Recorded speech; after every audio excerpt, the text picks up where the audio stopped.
Olá, tudo bem? A gente vai começar hoje a falar sobre o sistema muscular, né? A gente vai fazer uma introdução para mais lá na frente a gente continuar estudando, né, sobre o sistema muscular, tá? Então, o sistema muscular, ele é formado justamente pelos músculos, né? Então, os músculos, eles são formados por células que têm uma característica especial, que é justamente a capacidade de converter energia química, né, geralmente o ATP, em energia mecânica, em movimento, né? Então ela vai usar aí justamente o ATP para gerar força, para gerar um trabalho, realizar um trabalho, tá? Então esses músculos, né, eles são formados por um tipo celular que a gente chama de fibra muscular, tá? Então aqui nesse esquema tá mostrando uma fibra muscular, ó, aqui é uma fibra muscular, e essas fibras musculares vão ser justamente essas células que têm a capacidade de contração que vai ser tão importante aí para realizar um movimento. Mais do que só contração, a fibra muscular é uma célula que tem algumas características importantes, né? Essa que eu falei de contratilidade, né? De se contrair, né? Diminuir de tamanho, mas ao mesmo tempo ela também tem uma capacidade de excitabilidade, né? Então, quando ela recebe um impulso nervoso, né, ela consegue se excitar para justamente realizar um trabalho aí. Extensabilidade, extensibilidade. Então, da mesma maneira que a fibra muscular é capaz de diminuir de tamanho, ela também tem a capacidade de se esticar, né, quando acontece uma extensão. Lembrando que tem alguns movimentos que a gente já estudou, né, flexão e extensão. Então, a fibra muscular ela também tem a capacidade de extensibilidade, também tem de elasticidade. O que é elasticidade? A elasticidade é a capacidade, depois de eu ter um aumento de tamanho, de voltar para o tamanho normal, tá? Então, quando a gente diz que uma coisa, tipo aquela tua camisa, tua bermuda, perdeu, o elástico não está funcionando, é porque ele não aperta mais, né? Então, aquela bermuda, aquela calça, ela fica folgada. E se não cuidar, né, você fica mostrando as partes, né? Então, a propriedade de elasticidade é, de uma vez de se estender, capacidade de voltar ao seu tamanho normal.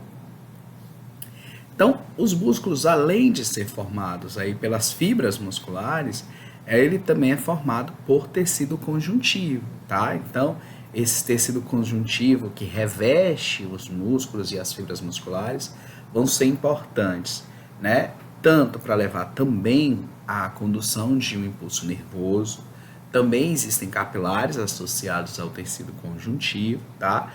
E vai ser importante para, se vocês observarem, existe a formação de conjuntos de fibras musculares, que a gente vai falar daqui a pouco, que a gente chama de fascículos, né? Então, se a gente observar, ó, aqui eu tenho um fascículo, aqui eu tenho outro fascículo, existe justamente o tecido conjuntivo que recobre essas estruturas, permitindo a formação desses conjuntos. A gente não está observando aqui, mas daqui a pouco a gente vai falar, né? Que cada fibra muscular ela é envolta por um tecido conjuntivo. Esse conjunto de fibras musculares, que a gente chama de feixe ou fascículo muscular, também é formado por um outro tecido conjuntivo, e tem aqui esse tecido conjuntivo gigante aqui cobrindo esse complexo todo e formando o músculo, tá? Então o tecido conjuntivo vai ser importante para isso.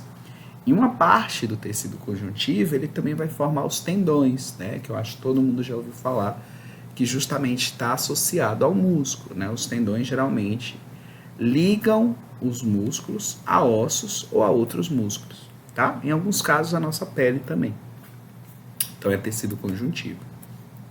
Então quais são as funções aí dos músculos, né? Eu acho que uma que é bastante fácil da gente conseguir observar é justamente a realização de exercício, né? As contrações musculares dos músculos, né, que movimentam os ossos, ok? Então ela vai gerar movimento, né? A geração de movimento é uma função importante, né? O movimento dos nossos ossos, mas ele também vai permitir a movimentação de alimento no nosso corpo, né? Então, se a gente observar, existem movimentos que a gente chama de movimentos peristálticos que permite a movimentação, né, de alimento desde a entrada até a saída do nosso corpo, tá? Então, os músculos são utilizados, geralmente a gente chama de esfíncteres, que justamente eles se abrem e fecham, né? E permite a passagem e a saída de estruturas aí pelo nosso corpo, tá? Então, quando a gente se alimenta, existe toda uma contração e relaxamento das estruturas para permitir essa movimentação, tá? Quando a gente come alguma coisa, o alimento ele não cai como se fosse num cano direto para o nosso estômago, tá? Então, se a gente pensar aqui no esôfago, existem contrações acontecendo aqui no nosso esôfago que controla essa passagem do alimento. Além disso, né, os músculos eles geram calor, tá? Então, quando a gente faz a contração muscular, existe a liberação de calor, né? E essa geração de calor também é importante, por exemplo, durante o frio. Provavelmente todo mundo aqui em um momento que estava passando por muito frio, começou a ter movimentos involuntários, você começa a se tremer. Por que será que a gente começa a se tremer no frio, né? A resposta é que a gente treme no frio para gerar calor, né? A contração muscular ali vai levar à geração de calor, né? A gente treme, já bate aqui o queixo, que é justamente para gerar calor, tá? A própria contração faz isso, a gente também tem músculos aí que estão associados ao nosso pelo, né? Que são músculos que a gente chama de músculos eretores do pelo, que quando contrai, existe aí, né, o levantamento dos nossos pelos para diminuir a chance desse calor aí se ser liberado aí no nosso corpo. A gente vai ter, né, quando a gente fala de músculos, a gente tem mais de um tipo de músculo, tá? A gente tem 3 tipos de músculo. O primeiro tipo de músculo a gente vai chamar de músculo liso, né? Então esse nome músculo liso, ele ocorre porque quando a gente olha no microscópio, a gente não vai observar estrias, tá? Os outros que a gente vai ver daqui a pouco, ao microscópio a gente vê estrias. Esse músculo liso, tá? Então quando a gente observa, dá até um zoom aqui, a gente não vê estrias transversais, tá? Nessa direção aqui, a gente não tem. Então esse músculo liso são músculos com geralmente um núcleo só, tá? São células uninucleadas. E elas, a gente vai ver daqui a pouco outra imagem, eu acho que eu trouxe, que dá para ver que existem aí um formato que a gente chama de fusiforme. Os músculos lisos, eles têm uma contração involuntária, tá? Então, por exemplo, geralmente quando a gente fala de músculo liso, ele está associado a algum órgão, tá? Então a gente diz que é um músculo visceral. Então, por exemplo, né? O estômago, ele é recoberto de músculo liso, né? E ele vai permitir aí a contração, né, involuntária, permitindo a passagem de substância por esse órgão, né? Se eu pensar, por exemplo, né, dos movimentos que acontecem no nosso intestino, como é que acontece?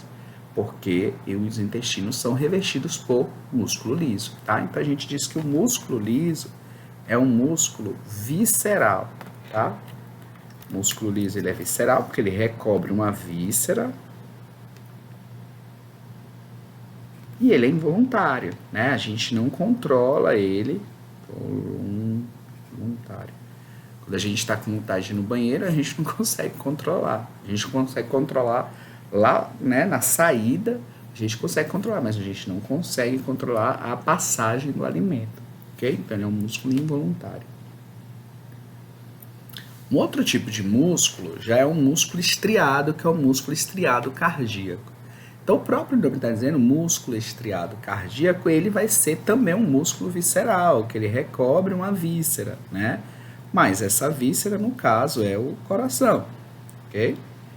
Então, quando a gente fala de músculo estriado cardíaco, ele vai ser voluntário, a gente consegue controlar a contração do nosso coração, os batimentos cardíacos? Não, né? Então, o músculo estriado cardíaco, ele também é involuntário. Tá, involuntário, ok? Então, ó, quando a gente observa aqui, vou dar até um zoom no nosso músculo estriado cardíaco, a gente consegue ver, né, olhando aqui, eu acho que dá para ver até melhor aqui nessa, a gente consegue ver umas estrias transversais, né? Então, ele é um músculo estriado, né, porque contém essas listras aqui, né, que são essas estrias transversais. O músculo estriado cardíaco, ele vai ter geralmente um único núcleo, tá? Em alguns casos podem encontrar a célula com 2 núcleos. Outra coisa que a gente pode observar é que essas células cardíacas, elas se ramificam. Se eu observar, por exemplo, aqui, ó, essa célula cardíaca aqui, se você observar, ela ramifica para cá e ramifica para cá, né? Então aqui tem uma parte que ramifica para cá e para cá. Então elas se ramificam, essas células, ok? Outra coisa que a gente pode observar é que essas células cardíacas, ó, aqui eu tenho uma célula, aqui eu tenho outra célula, aqui eu tenho outra célula, elas são unidas entre si, né? Então eu tenho uma célula cardíaca aqui e outra célula cardíaca aqui, tá? Existem essas projeções aqui, tá? Que justamente permite aí o contato não só físico, mas funcional entre as células cardíacas, né? Então, eu não sei se vocês já tiveram aula da fisiologia do músculo estriado cardíaco, mas, né, o potencial de ação aqui é um potencial elétrico, geralmente, né, quando a gente fala. Então, isso permite que as células cardíacas todas se contraiam quase ao mesmo tempo, né? Porque justamente essas junções aqui que unem as células cardíacas, a gente também pode chamar de discos, né? São discos que ligam uma célula cardíaca à outra, ele permite aqui a passagem de alguns elétrons, tá? Então, aquela sinapse, ela não é unidirecional também, ela é bidirecional, ok? Então, essa sinapse é elétrica. Então, justamente essas junções aqui permitem a comunicação entre essas células, tá? Então, são células com um núcleo, geralmente são uninucleadas, né? Alguns livros dizem que pode ser binucleada também, tá? Tem umas estrias que estão presentes, a gente vai ver que existe o próximo tipo que a gente vai falar, as estrias, elas são bem mais destacadas, ok? E como eu falei, né, é uma contração involuntária, tá? O músculo estriado cardíaco, né, possui estrias, tem uma contração involuntária, e como eu comentei ali no outro slide, né, ele também é um músculo visceral, porque está revestindo uma víscera, né, um órgão aí, ok? E o último tipo de músculo é o músculo estriado esquelético. Então, o músculo estriado esquelético, propriamente dizendo aqui, esquelético, ele vai estar associado aos nossos ossos, né? Então, eles vão ser os responsáveis para, quando acontecer a contração, né, levar a movimentação dos nossos músculos, tá? Então, o músculo estriado esquelético age sobre o nosso esqueleto, ok? Então, aí, né, toda essa parte de movimento, de atividade física, que é voluntária, né, ela é controlada pelo sistema nervoso central, mas a gente tem aí, né, a capacidade de escolher realizar um movimento ou não, né? Então, muita gente escolhe fazer atividade física, crossfit, e outros não, né? Apesar que se eu também quiser fazer um determinado movimento, né, se eu quiser agora contrair os músculos do meu cotovelo, eu posso fazer isso aqui, né? Aqui. Quero escrever uma cartinha. Escreva aí, são movimentos voluntários, ok? Então, o músculo estriado, quando a gente observa, ó, são estrias bem mais destacadas. Os músculos estriados esqueléticos, eles têm vários núcleos, tá? Então, eles são multinucleados. Geralmente, a gente observa que ele tem um formato bem cilíndrico. Ok? Ó, a gente consegue ver que ele é bem cilíndrico aqui. Ok? Também elas são bem longas, né? São cilíndricos e longos. Ok? E as estrias são bem evidentes, ó. As estrias transversais aqui bem mais evidentes do que os outros. Então aqui a gente tem alguns núcleos, ó. Ok? Então o músculo estriado esquelético, né? Estriado porque tem essas fibras, ele vai ser voluntário. ok? Controlado pelo sistema nervoso central, né? Mas ele é voluntário, a gente pode escolher movimentar esses músculos aí que unem os ossos, ok? E ele é esquelético. Então, ó, aqui só um esquema que compara os tipos de músculo, né? Então, as fibras do músculo esquelético são células grandes, tá? Multinucleadas e apresentam essas estrias bem evidentes, né? Então, aqui, ó, que é uma imagem da microscopia. Então, a gente tem vários núcleos, né? A célula grande e cheia de estrias, ok? Quando a gente fala do músculo estriado cardíaco, né? A gente vai ter que as células elas já são menores, mas elas são mais ainda são estriadas, geralmente se ramificam, ó, aqui a gente está justamente vendo as células se ramificando, tá? Elas normalmente são consideradas mononucleares, tá? Cada célula só tem um núcleo, como eu falei, algumas, né, podem ter 2 núcleos, e elas são ligadas por junções que a gente chama de discos intercalares. Então, olhando aqui na imagem, então a gente tem uma célula aqui, outra célula aqui, ó, mas se você observar, existe uma ramificação aqui, ó, para essa célula e para essa, ok? Então, tem as estrias, mas é mais discreto, né? Então, se a gente comparar aqui com aqui, existem as estrias transversais, são mais discretas, a gente consegue ver os discos intercalares unindo as células e apenas um núcleo, ok? E já um músculo liso, né? A gente não consegue ver estrias transversas, né? Tem só um núcleo e elas têm um formato fusiforme. Então, se a gente observar aqui, essa célula parece que faz isso daqui, ó. Tá? Então, a gente diz que esse tem um formato fusiforme, tá? Então, são células fusiformes, são pequenas e não apresentam estriações, não apresentam estrias, ok? Então, músculo estriado esquelético, músculo estriado cardíaco e músculo liso, tá? Dessas 3 tipos, o único que é voluntário é o músculo estriado esquelético, voluntário. O estriado cardíaco e o liso são involuntários.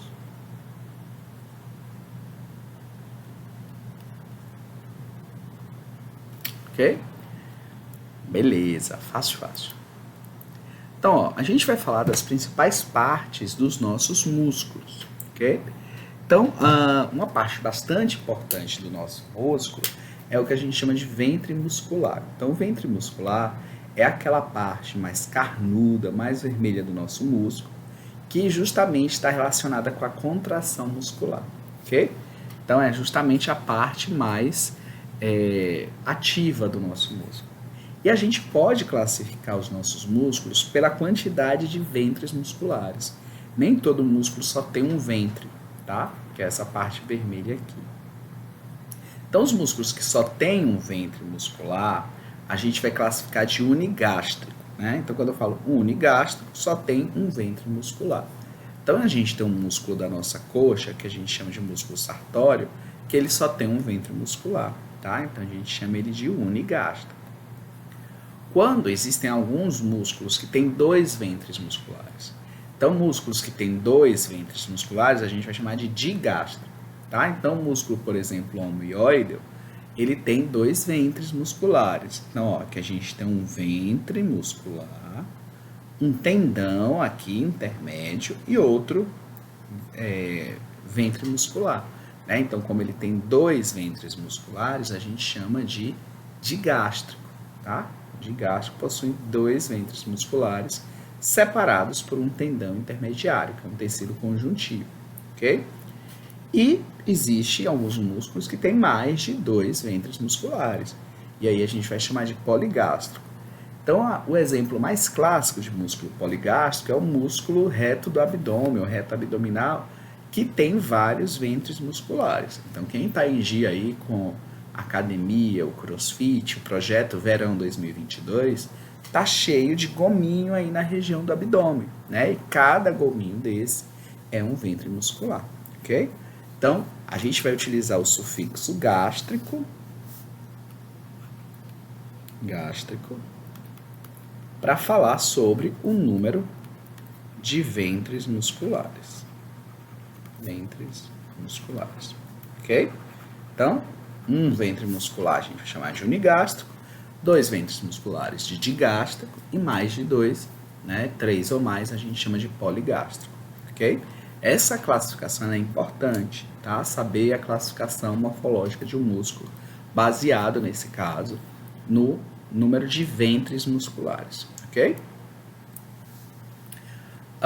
Os músculos, né, eles são ligados aos ossos, a outros músculos, ou à pele, principalmente através de uma parte do tecido conjuntivo que a gente chama de tendão, tá? Então, o tendão, ele é responsável por, né, ligar um ventre muscular, né, de um músculo a outra estrutura.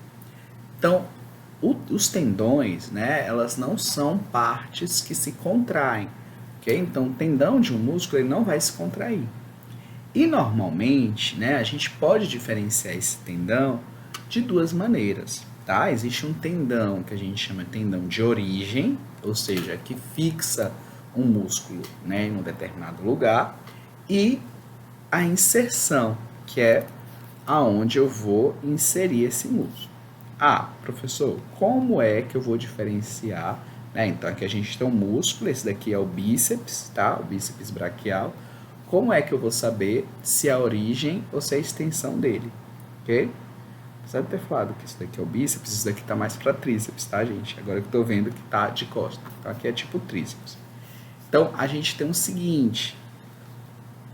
A gente tem aqui, né, um tendão e aqui a gente tem outro tendão, ok? E aqui tá o ventre muscular, ok? Então, ó, ventre. Aqui a gente tem tendão e aqui tem tendão. Um desses tendões a gente vai chamar de origem e o outro inserção. Então, a origem é onde o músculo nasce e inserção é para onde ele vai. Como é que eu vou diferenciar a origem e a inserção de um músculo?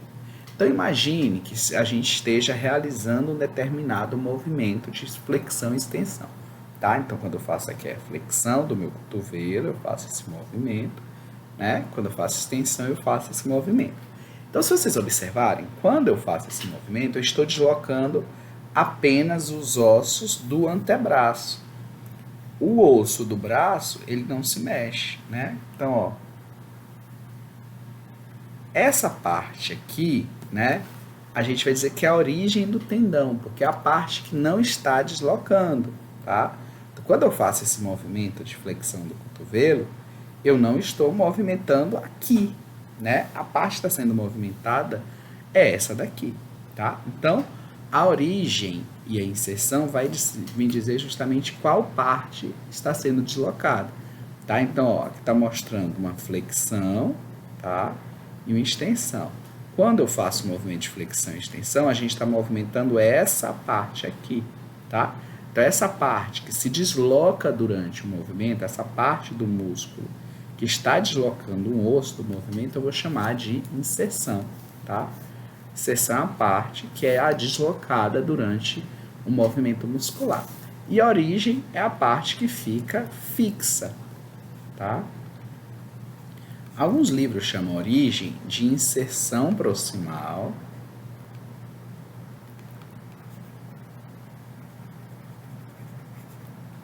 e a inserção distal. Inserção distal. Ok? Então, ó, a parte fixa, né, do músculo é o tendão de origem, tá? Ou inserção proximal. E a parte que se desloca, a parte imóvel, vai ser o tendão de inserção distal, ok? A gente também vai poder classificar os músculos pelo número de origens, tá? Então, o número de origem, se a gente fosse pensar no músculo, né? O nome músculo, ele vem de rato, tá? A gente vai ter que, essa parte aqui que não se desloca, seria como se fosse a cabeça, tá? E essa parte aqui, que se movimentaria do rato, seria a cauda, ok? Então, a gente vai ter o seguinte, a gente vai classificar um músculo quanto ao número de origens, e a gente vai utilizar o sufixo seps, tá? Seps significa cabeça. Então, quando existe um músculo com apenas uma origem, eu vou chamar de uníceps, tá? Então, o músculo uníceps é aquele músculo que só tem uma origem, tá? Então, um exemplo de músculo uníceps, né, é o próprio sartório que a gente acabou de falar. Né? Ele só tem uma única origem, e essa origem aqui fica na crista ilíaca, tá? No ilho do quadril. E aqui ele também, como a gente falou, ele é unigástrico, tá? Uníceps e unigastro. Quando a gente tem um músculo, né, com duas origens, a gente vai chamar de bíceps. Então, quando a gente fala, hoje é dia de malhar bíceps, né, a gente está falando de um músculo que tem duas origens, tá? Uma coisa importante é que quando a gente precisa falar de bíceps, né, esse daqui é o bíceps que é braquial, é o bíceps do braço, né? Então, do braço, né, é o bíceps braquial. E a gente também tem aí, né, bíceps localizado na região do fêmur, né, que é o bíceps femoral, tá? Então, já adiantando, numa prova prática de vocês, ou uma prova teórica que tem um desenho e precisar identificar um músculo, e aí o professor foi bonzinho e apontou para esse, se vocês colocarem só bíceps, a resposta não está completamente certa, tá? É bíceps braquial esse daqui, tá? Então, o músculo bíceps, ele tem duas origens. Se vocês observarem aqui nessa imagem, tá? Aqui no bíceps braquial, uma das origens sai aqui do processo coracoide, ó, diretamente. Então, vocês podem ver que tem uma origem aqui. E essa outra origem passa mais próximo da cavidade glenoidal, ok?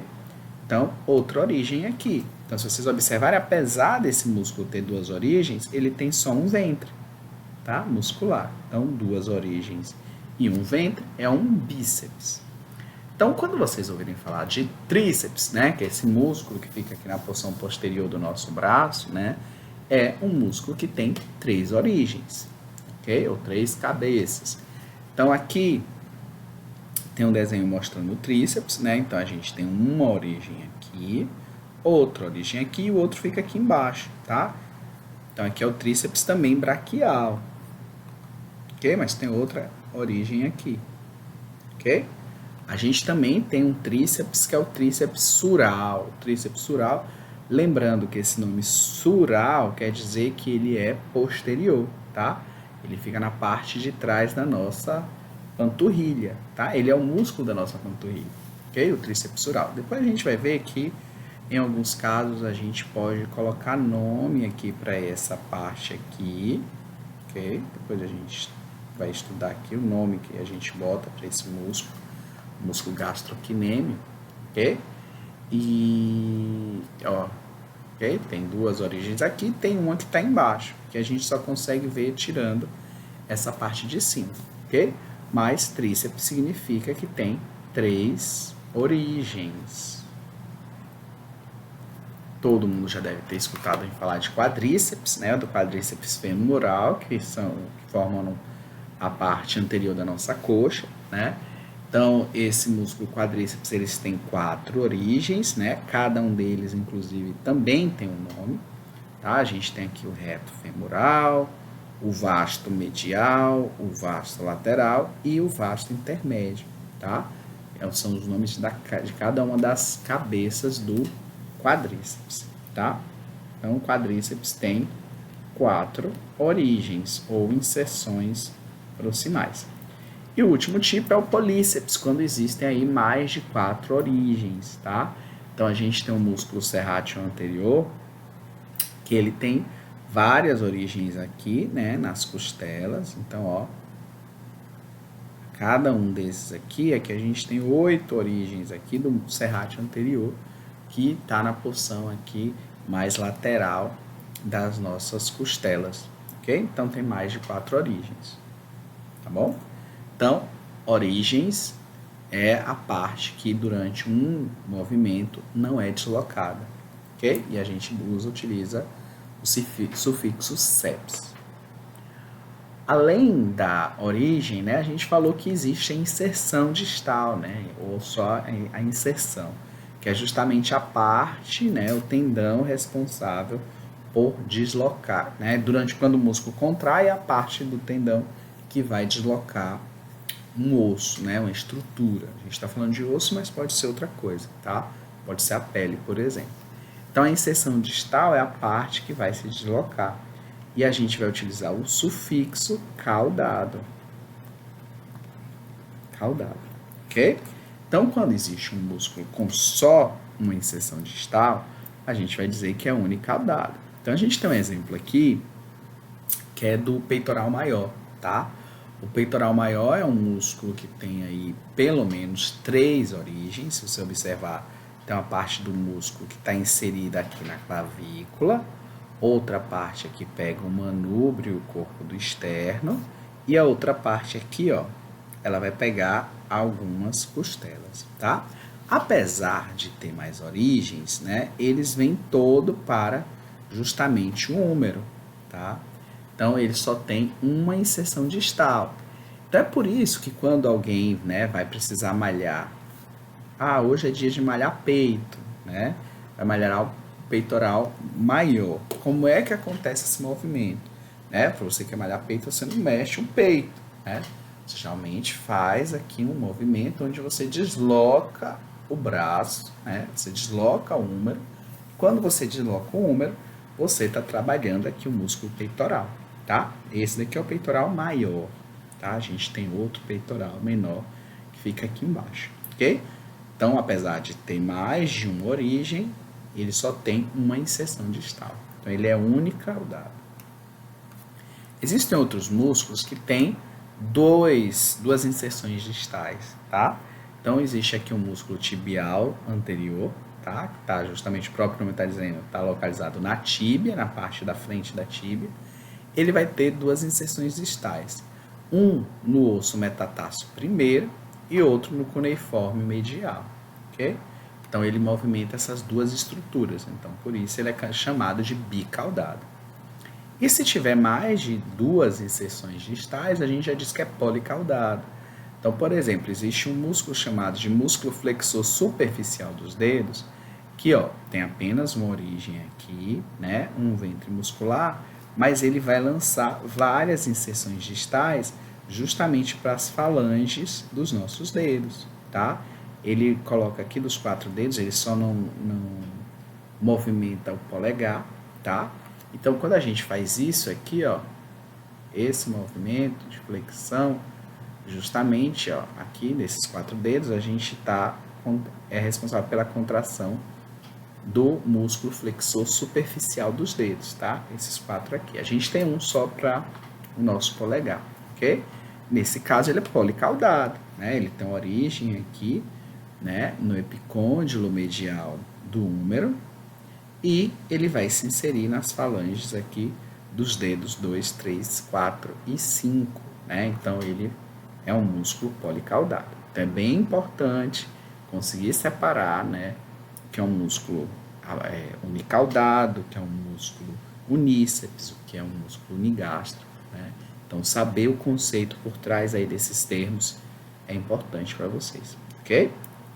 Depois vocês vão ter que fazer um trabalho, uma apresentação, e vocês vão ter que descrever o músculo, né? Então, você fala, esse músculo ele é bicaudado, ele é unigástrico e ele é, sei lá, tríceps, ok? Então, vocês têm que saber o que significam esses termos, que é bem fácil, não é difícil não, é fácil. A gente também pode classificar os músculos através da sua forma, né?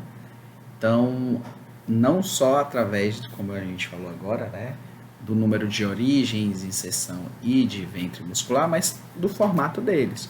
Então, tem alguns músculos que eles são chamados de paralelos, né? Então, tem tipo um tendão, paralelamente existe aqui o ventre muscular e outro tendão, tá?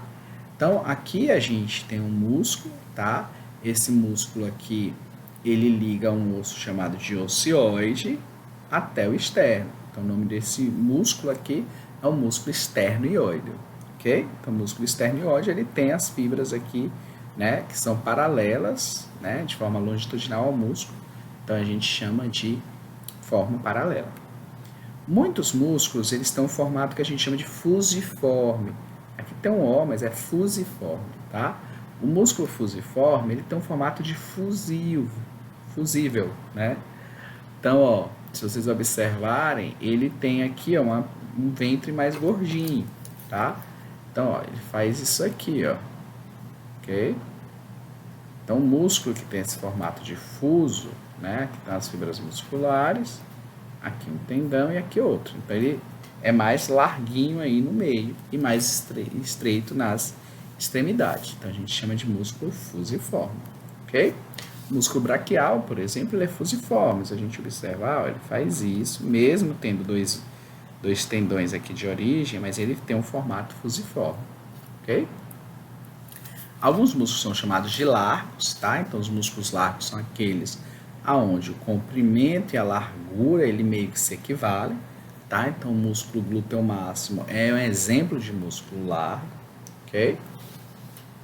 Alguns músculos, eles são classificados como longo, que é quando o comprimento do músculo, ele é bem mais destacado do que o diâmetro, tá? Que a largura.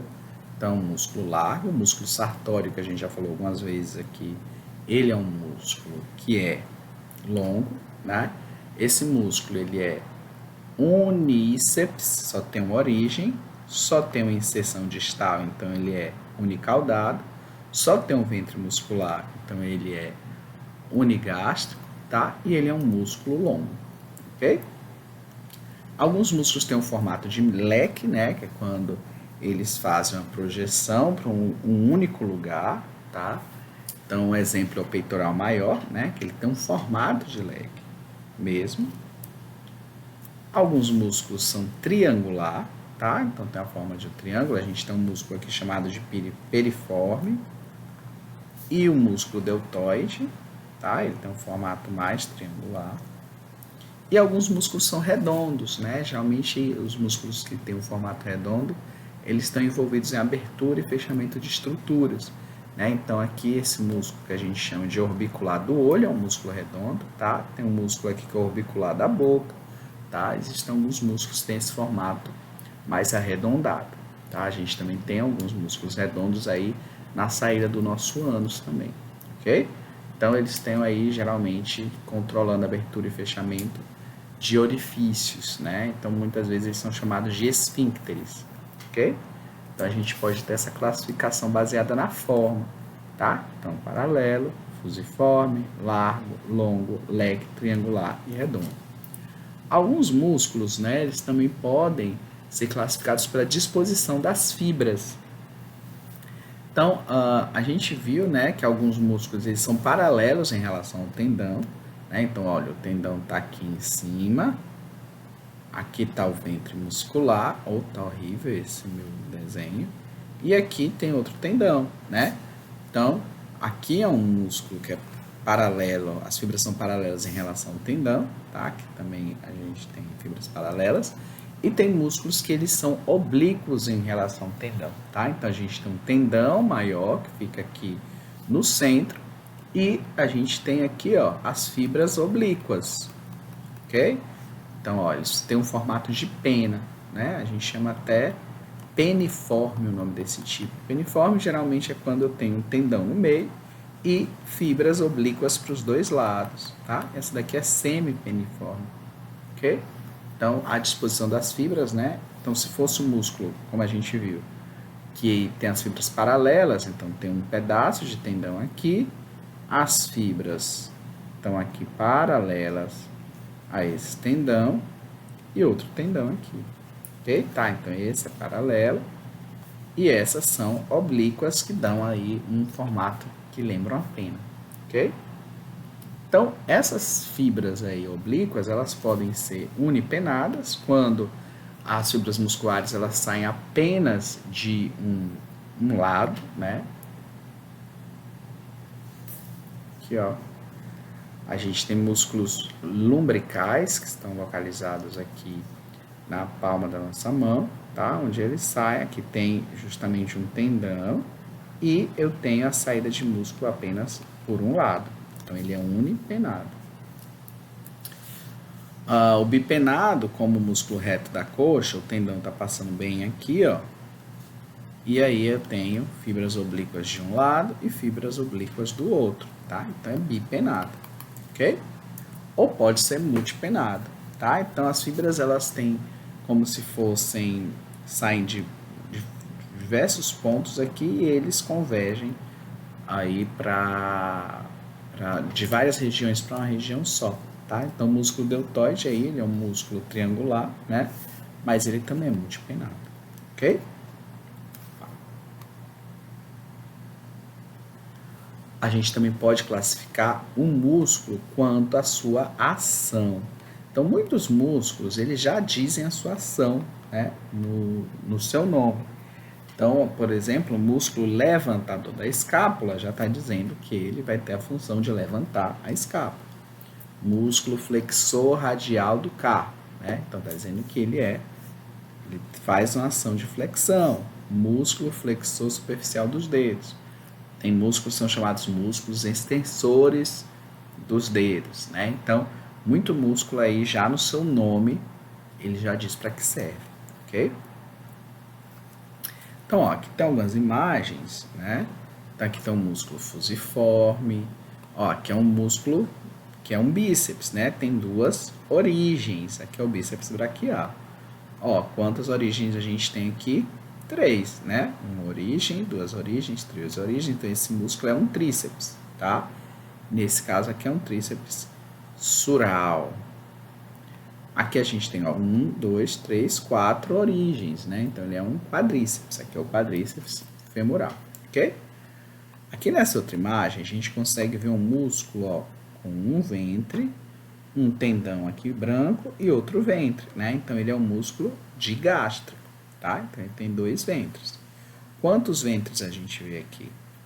1, 2, 3, 4, né? Então, quando tem 4 ventres aqui, como é esse caso, a gente diz que ele é poligástrico, tá? Então, aqui é o reto femoral, ou reto abdominal, desculpa. Então, aqui é um músculo que tem várias inserções, tá? Então, ele é multicaudado, tá? Aqui é o músculo serrátil, tá? Então, o músculo serrátil, ele também é policaudado. Ó, esse músculo aqui é bipenado, né? Então, tem aqui, ó, um tendão, fibras desse lado, fibras desse lado. Esse músculo aqui, ele é unipenado, o tendão tá aqui e as fibras estão todas de um lado só, ok? Então, aqui é um músculo largo, tá? Então, aqui a gente tem, né, que o diâmetro e o comprimento, mais ou menos a mesma coisa. E aqui tem um músculo circular, tá? Aqui é um esfíncter anal externo, tá? Então, daqui sai, então ele controla aqui a passagem. Então, a estrutura básica do músculo, né? Bora falar aí um pouquinho do que ele, como é que ele é formado, tá? Então, ó, aqui só pra gente focar, né? Aqui é o bíceps braquial, né? Ó, uma origem, outra origem. Aqui a gente tem um ventre muscular e uma inserção, ok? Então, o músculo esquelético, ele vai ter aí uma formação, né? A gente já viu que a célula que forma o músculo é a fibra muscular, tá? E como eu comentei com vocês, essa fibra muscular ela é revestida por um tecido conjuntivo, tá? E elas vão se organizar para formar um feixe ou fascículo muscular, que também cada fascículo é coberto aí por um tecido conjuntivo, e a junção dos fascículos ou feixes musculares vão formar o músculo propriamente dito, ok? Então, ó, se a gente fizer um corte no músculo, né? Tem um músculo aqui, a gente fizer um corte, a gente vai ter isso aqui, tá? Então, o músculo estriado esquelético, ele é formado, ele é revestido por um tecido conjuntivo, que a gente vai chamar de epimísio, tá? Epi significa acima, né? É a parte que fica mais externa. Então, epimísio é o tecido conjuntivo que reveste externamente o nosso músculo. Se a gente observar aqui no nosso músculo, a gente vai ter aqui alguns conjuntos, né? A gente tem aqui um aglomerado de fibras musculares unidas, que a gente vai chamar de feixe muscular ou fascículo, tá? Então, se eu tirar um feixe muscular, eu vou ver isso aqui, ó, que eu tenho um feixe muscular. Esse feixe muscular, cada feixe muscular, se a gente observar aqui, ó, é separado por uma estrutura em branco, tá? Que é o perimísio. Perimísio. Então, se eu pegar só um feixe ou fascículo muscular e observar, eu vejo isso daqui. Então, aqui a gente tem um perimísio, né, cobrindo um feixe muscular, mantendo unido esse feixe muscular, mas se a gente observar, cada feixe muscular é formado por várias fibras musculares, né, que é a célula propriamente dita. Então, se eu pegar e olhar, as fibras musculares também são separadas por um tecido conjuntivo, que a gente chama de endomísio. Endomísio. Ok? Então, o endomísio, que é a célula muscular, ou a fibra muscular, ela é coberta por um endomísio, tá? A fibra muscular é a célula, que tem aqui todas aquelas características de contração, de extensão, de elasticidade, tá? Então, as fibras musculares são envoltas por um tecido conjuntivo que a gente chama de endomísio. Essas fibras musculares separadas pelo endomísio se juntam numa unidade maior, que a gente chama de fascículo muscular, ou feixe muscular, tá? Esse feixe muscular é revestido por um tecido conjuntivo chamado de perimísio, e esses feixes ou fascículos se unem, né, se juntam para formar o músculo como um todo, tá? E esse músculo ele é revestido por um epimísio, ok? Então, ó, aqui nessa imagem, fez um corte do músculo, o epimísio está aqui revestindo o ventre muscular. Se eu observar, se eu puxar uma unidade dessa, isso daqui é um feixe, um fascículo muscular, tá? Revestido por um perimísio. E observando aqui esse feixe, ele é formado por várias fibras musculares revestidas por um endomísio, tá? Então, se a gente der um zoom num músculo de verdade, num corte, né, do músculo de verdade, a gente consegue ver aqui revestindo o músculo o epimísio. Aqui eu tenho um feixe muscular, ó, um feixe muscular, aqui teria outro feixe muscular, aqui teria outro feixe muscular, e revestindo esse feixe muscular, a gente tem um perimísio, tá? Então, isso daqui é um perimísio. E separando cada fibra muscular que forma esse feixe, eu tenho um tecido conjuntivo também, que é o endomísio, tá? O endomísio, ele recobre a fibra muscular. As fibras musculares se unem numa unidade maior, que é o feixe ou fascículo muscular. Revestindo o feixe muscular existe o perimísio, e a união dos feixes ou fascículos musculares forma o músculo como um todo, que é revestido pelo epimísio. Então, não sei se todo mundo aqui já teve a chance, a oportunidade de, por exemplo, tratar um frango, né? Se vocês observarem, tem, né, uma coxa de frango, por exemplo, um peito de frango, né, como todo músculo, ele tem uma capinha, né, um tecido aí, que seria o epimísio, ok? Então, o epimísio é justamente essa capinha que fica em cima do nosso frango, ok?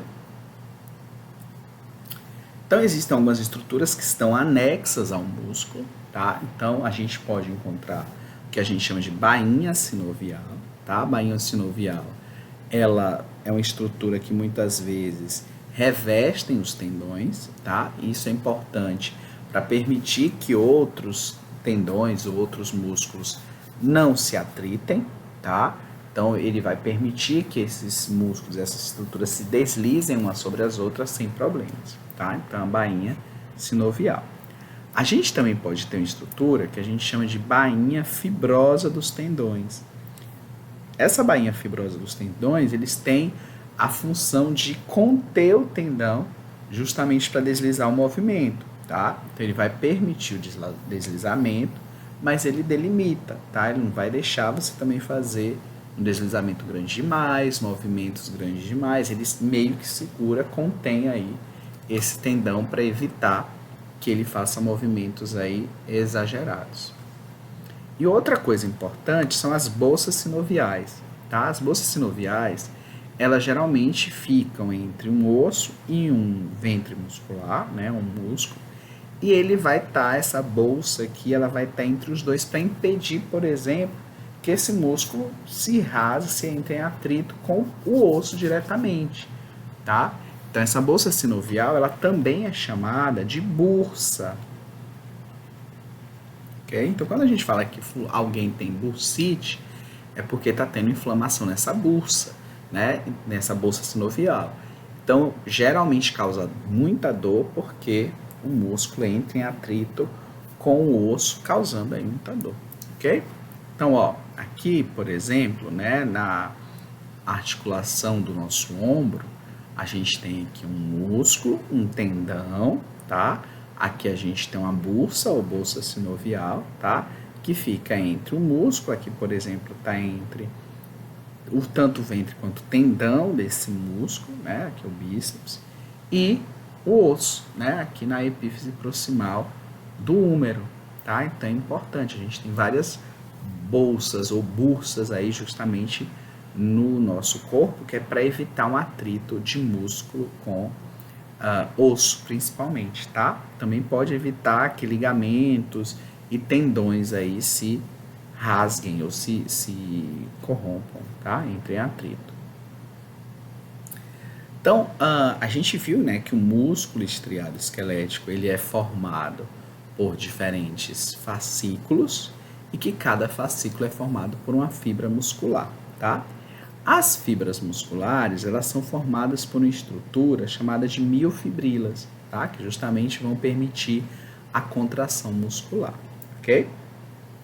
Então, quando a gente observa uma fibra muscular, que a gente está mostrando só uma fibra muscular, que nesse caso é uma fibra muscular estriada esquelética, ok?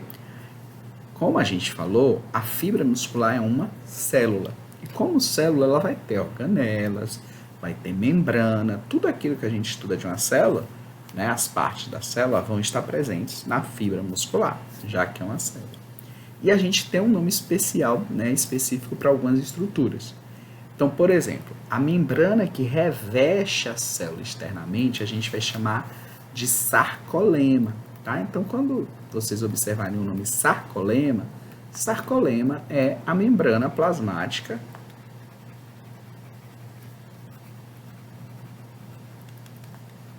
da fibra muscular, né? Da célula, da fibra muscular. Ok? Então, nessa imagem aqui, a gente está observando justamente essa estrutura aqui, ó, revestindo externamente, né? Essa fibra muscular é justamente o sarcolema, tá? Então, da mesma maneira que ela tem a membrana plasmática, ela vai ter também um citoplasma, tá? Só que aí a gente vai dar o nome de sarcoplasma. Então, o sarcoplasma vai ser justamente o citoplasma da fibra muscular. Então, vai encontrar aí um líquido intracelular, onde eu vou ter alguns íons específicos, né? Potássio, magnésio e fosfato. Várias enzimas também vão estar aqui e também vai estar presente aí muita mitocôndria, além de outras organelas, tá? Então, o sarcoplasma acaba sendo o próprio citoplasma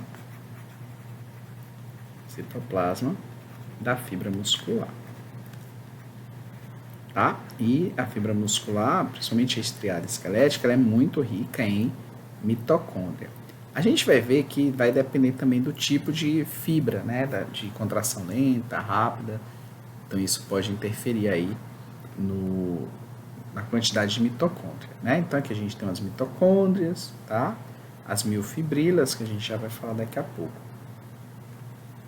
Uma outra estrutura importante, né, que está presente nas fibras musculares estriadas esqueléticas, são um conjunto de túbulos transversos, que geralmente a gente chama de túbulos T. Então, o que são esses túbulos T? Os túbulos T são projeções da própria sarcolema, tá? Da própria membrana plasmática, ó, que a gente está membrana plasmática, e eles formam túbulos que cortam aqui, ó, internamente, né? Internamente não, mas profundamente essa fibra muscular, tá? Então, é justamente essa entrada, essas invaginações do sarcolema, tá? E ele vai justamente atravessar estruturas que a gente vai falar daqui a pouco, que é do retículo sarcoplasmático, tá?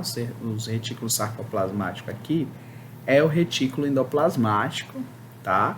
da célula muscular e ele vai justamente cortar esse retículo sarcoplasmático. Então, essa estrutura próxima do retículo sarcoplasmático a gente chama de cisterna terminal, tá? Cisterna terminal, aqui é uma cisterna terminal, aqui é uma cisterna terminal, aqui é outra cisterna terminal. Então, alguns livros, inclusive, chamam aqui essa região entre cisterna terminal de túbulo T e outro cisterna terminal, a gente chama isso daqui de tríade, tá? A tríade. Falando em retículo sarcoplasmático, né? Então, o retículo sarcoplasmático aqui nessa imagem, a estrutura aqui em azul, né? Uma região aí que é um retículo mais externo, que ele vai ser um importante local de armazenamento de cálcio. Então, justamente o cálcio é armazenado aí, né? Mas, quando um potencial de ação ele passa aí nos túbulos T, vai justamente estimular a saída do cálcio do retículo sarcoplasmático para o sarcoplasma, tá? Para o citoplasma aí da célula. Então, justamente, né, eu vou ter que vai ser necessário aí a contração das miofibrilas, né? As miofibrilas são estruturas que estão presentes na fibra muscular que justamente vai conseguir transformar a energia química derivada do ATP em contração muscular, tá? E esse processo vai depender de cálcio. E a gente acabou de falar que o cálcio está armazenado, em sua grande maioria, para contração no retículo sarcoplasmático, tá? A gente pode ter receptores de cálcio que também permitem, que aumenta a entrada dele para uma contração muscular. Então, as miofibrilas são as estruturas, né? É como se fossem fibras menores, né? Fibrilas, tá dizendo? São fibras menores. E mio é de contrato, né? A gente vai ver que as miofibrilas elas vão ser formadas por filamentos finos e grossos, filamentos finos de actina e filamentos grossos de miosina, tá? Então, elas se intercalam para formar aí uma estrutura que a gente já vai falar, que é o que a gente chama de sarcômero, ok? Então, os filamentos finos, né, que são esses filamentos aqui menores, apesar de olhando aqui ele parece ser mais grosso, mas os filamentos finos eles são formados por estruturas chamadas de actina, tá? Então, a actina, ela pode estar na forma aqui, né, de actina globular, né, aqui é uma G-actina, cada bolinha dessa é uma proteína que a gente chama de actina G, por que G? De globular, de redondinha, né, então parece um monte de bola de gude, ok? Então, cada bolinha dessa, né, vai formar essa estrutura maior, que é uma actina que a gente chama de actina F, né, que é o filamento de actina, ok? Então, cada bolinha aqui forma uma actina G e a união dessas actinas G aqui vai formar um filamento, né, que é a actina F. Então, como é que essa bolinha vai ficar estável para formar um filamento de actina? Então, para isso, eu vou ter a necessidade de outras proteínas que vão estabilizar essa estrutura. Então, existe uma proteína chamada de nebulina, que a gente vai falar daqui a pouco. Tá? A nebulina ela é justamente esse filamento que passa aqui bem no meio. Ó. Se vocês observarem aqui em cinza isso daqui, bem no meio a gente tem um filamento aqui central, tá? Por onde eu tenho aqui a actina G se inserindo, tá? Então, é a nebulina aqui. Além da nebulina, se a gente observar, existem outros cordões aqui por fora, tá? Então, existe aqui uma proteína chamada de tropomiosina. A tropomiosina, se vocês observarem, elas estão aqui, né, em contato com a parte da actina G, que é amarelinha, que é justamente o sítio ativo, o sítio de ligação da actina com a miosina, que a gente vai falar daqui a pouco. Então, esse sítio ele só vai estar exposto quando eu precisar de uma contração muscular, tá? Então, a tropomiosina ela acaba cobrindo o sítio de ligação da actina e da miosina, tá? Que é essa parte aqui, esse cordãozinho. A gente também tem um outro tipo de proteína chamada de troponina, tá? Então, a troponina ela vai estar presente aqui associado à tropomiosina, tá? Ela vai ser formada por três partezinhas aqui E é justamente a troponina que vai, uma das subpartes da troponina, que se liga ao cálcio. E quando o cálcio se liga à troponina, vai permitir com que a tropomiosina libere os sítios ativos aqui, ok? Então, ó, aqui os miofilamentos, né, de actina. Então, a gente tem aqui 3 troponinas, tá? Troponina T, que está ligada aí ao complexo de tropomiosina, tá? Existe uma outra troponina que a gente chama de troponina I, que é uma troponina de inibição, tá? Que inibe aí justamente a interação entre actina e miosina. E tem uma troponina que a gente chama de troponina C, e é justamente essa troponina C, C de cálcio, que vai se ligar ao cálcio.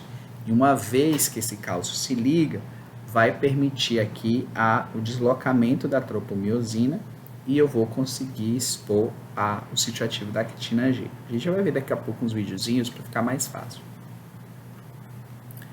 Já o outro filamento, é um filamento grosso, ele é de miosina, tá? Então, a miosina, ela tem uma cauda, que é uma cauda insolúvel, tá? Que vai formar o filamento grosso, seria isso daqui, ó. A cauda insolúvel da miosina, do filamento grosso de miosina. Tem um braço, tá? Que pode levantar e abaixar. E tem aqui cabeças globulares. Então, essa cabeça globular, essas cabeças globulares aqui da miosina, elas são capazes de quebrar o ATP, né? E com isso interagir com o filamento de actina, ok? Então, ó, essas miofibrilas, né, elas vão ser formadas tanto pelo filamento fino de actina, quanto filamentos grossos de miosina, ok? Então, esses filamentos de actina e miosina, eles vão se conectar, tá? Para justamente permitir aí a contração muscular. Então, se a gente observar aqui, os filamentos de actina e miosina, se eu falar primeiro aqui do filamento, eu vou primeiro mostrar essa imagem. Aqui em vermelho, a gente está mostrando o filamento de actina, tá? Está aqui em vermelho, e os filamentos de miosina estão aqui em roxo. Então, se a gente observar, os filamentos de actina, aqui eu tenho um filamento de actina, aqui eu tenho outro filamento de actina, tenho outro filamento de actina, e por aí vai. Esses filamentos de actina, eles se unem numa estrutura aqui, ó, okay? Que forma tipo um risco, tá? Todo mundo tá vendo aqui? Então, ó, dando um zoom, eu tenho um filamento de actina aqui, outro filamento de actina, e eles se unem numa região aqui que a gente chama de linha Z, tá? Linha Z justamente une os filamentos de actina, tá? Então, existe aqui uma união dessa linha Z, ok? Tá aqui a linha Z. Quando a gente observa o filamento de miosina, que é o filamento grosso, a gente tem os filamentos de miosina e no meio aqui na região central dos filamentos de miosina, a gente tem uma outra linha, que é a linha M. Então, a linha M, né, de região mediana, né, tá aqui bem no meio da estrutura, unindo os filamentos de miosina. Se a gente observar, os filamentos de miosina e actina, eles são aqui meio que intercalados, ó. Um filamento de actina, um filamento de miosina. Filamento de actina, um filamento de miosina, ok? Então, os filamentos de miosina eles se unem na linha M, tá? E os filamentos de actina se unem na linha Z, ok? Existem outras proteínas aqui, tá? Se a gente observar, existe uma proteína associada aos filamentos de miosina aqui, ó, que liga o filamento de miosina à linha Z, tá? E essa proteína a gente chama de titina, tá? Então, a titina, ela vai ligar os filamentos grossos de miosina também à linha ou disco Z, tá? O disco Z está aqui. Então, filamento de actina ligado ao disco Z diretamente. E os filamentos de miosina, eles também se ligam à linha Z através de uma proteína chamada de titina, né? Para estabilizar essa estrutura. A gente já falou, né? A nebulina ela está aqui também para auxiliar no alinhamento da actina, né? Ela estabiliza a actina aqui no meio, tá? A gente já falou. Então, essa estrutura, né, que é a disposição dos filamentos de actina e miosina, vão formar uma estrutura que a gente chama de sarcômero, tá? Então, o sarcômero é justamente essa estrutura formada pelos filamentos de actina e miosina. Nessa imagem aqui, a gente consegue ver bem aqui, ó, uma linha, que é a linha Z, né, a linha dos filamentos de actina, e bem aqui no meio, ó, a linha M, ok? A gente viu aqui agora, ó, a linha M une os filamentos grossos de miosina e a linha, o disco Z, une aí os filamentos finos de actina. Então, aqui nessa imagem, a gente consegue ver a linha Z e a linha M, ok? Então, aqui a gente, nessa imagem, essa parte mais central associada à linha M são os filamentos grossos de miosina, tá? Aqui a gente tem a linha Z, tá? E aqui a gente vai ter, a gente não está conseguindo ver muito aqui, mas a gente tem os filamentos finos de actina por aqui, ok? Então a gente vai observar, quando a gente olha o sarcômero, que existem regiões mais escuras e mais claras. E a gente vai chamar essas estruturas de bandas, tá? Então essa parte aqui, formada mais clara, aonde eu só tenho filamentos de actina, eu vou chamar de filamento de banda I, tá? A banda I, ela é formada apenas por filamentos finos de actina somente, tá? Então, até como é mais clara, né, a actina, a gente vê ele mais claro, ok? Essa região do meio aqui, ó, daqui até aqui, tá? Ela é formada apenas por filamentos grossos de miosina, que é uma banda que a gente vai chamar de banda ou zona H, tá? A banda H é formada apenas de filamentos grossos de miosina. Só que existe uma região que é mais escura ainda, que é formada por a somatória de actina e miosina, tá? Então, que vai daqui, na verdade, até aqui, tá? Então, existe aqui o somatório de filamentos, a sobreposição de filamentos de actina e miosina, que é a banda que a gente chama de banda A. Ok? Então, a gente tem dois tipos de filamento, né? Por que eu ia falar três? Bora, eu vou apagar tudo, eu vou pedir aqui um slide, deixa eu ver, um slide em branco, uma tela em branco, pronto, beleza. Então, como a gente estava falando, eu vou desenhar aqui, tá? Desenho esquemático. Então, eu vou desenhar primeiro aqui, ó, já comecei desenhando uma linha torta, né? Mas aqui vai ser a nossa linha, o disco Z, tá? A linha ou disco Z, ela está associada a que filamento? De actina ou de miosina? Actina, né? Então, os filamentos finos de actina, ok? Então, eu vou desenhar aqui um filamento fino de actina. Tá? Só vou fazer aqui um risquinho.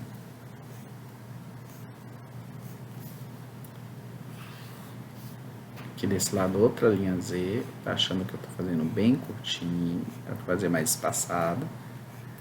Linha Z. Beleza. Aqui tem a linha Z. Do outro lado. E filamentos de actina. Ok? Vou pegar uma outra cor para a gente desenhar os filamentos de miosina. Então, ó, filamentos de miosina são filamentos grossos, tá? Onde eles são ligados a uma linha bem no meio. Essa linha que fica bem mediana é a linha M, tá? M de mediana. Então, eu vou ter aqui saindo da linha M, gente, tá muito horrível, tá?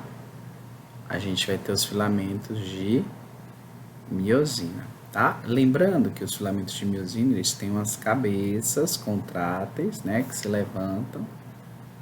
Justamente depois a gente vai falar que vai interagir com a actina.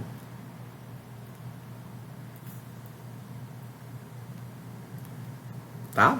Vou desenhar só esses aqui. Então, a gente tem aqui De azul, a gente tem a miosina. Miosina. Ok? Então, a gente vai ter o seguinte, né? Linha Z, actina. Linha Z aqui, né? Actina. E a linha M estabilizando a miosina. Aqui a gente vai ter a titina, né? Que vai ligar a miosina até a linha Z também. Ok? Então, aqui é a titina. Titina. Titina. Beleza? Então, eu vou poder ter, aqui não vai dar para ver direito, mas vão ter algumas bandas.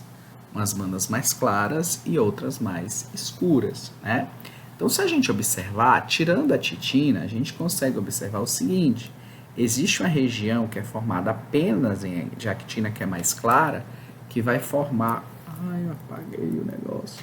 Que vai formar a nossa banda I, tá? Então, a banda I, que vai daqui até aqui, né? Tendo aqui, por exemplo, a linha Z no meio, a banda I é formada apenas por filamentos finos de actina.